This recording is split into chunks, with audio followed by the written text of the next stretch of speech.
riding along on his board. But Stuart Michael isn't on snow or on water. He's behind a horse, of course.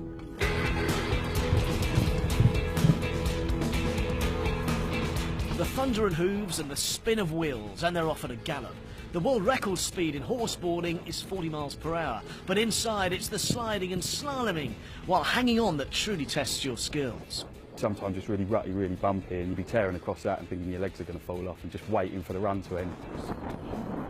In the 8 years since this sport has been going in the UK, it's grown to such an extent there are now 36 teams competing in the National Championship, which runs like a Formula 1 championship. You earn points at different races around the country. Now for the first time this year there'll be a team competition for the juniors. I just love the adrenaline and how fun it is, and you don't know what the horse is going to do next, and it's kind of like surprising.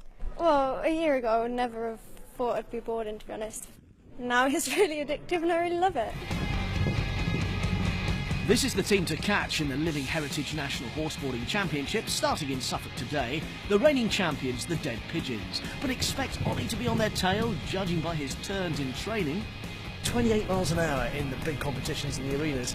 Not only that, but you can see the angles that Ollie's getting down to there. As they come one more time. Before you get on a board, you have to be properly protected because there are risks involved, of course, in this, and so I'm padded up like an armadillo. This is why the sport is known for its wipeouts. If you are in trouble, your rope will detach, but it's worth stressing, don't try this at home. To get started, go along to a training centre where they have new riders waiting for new boarders and vice versa.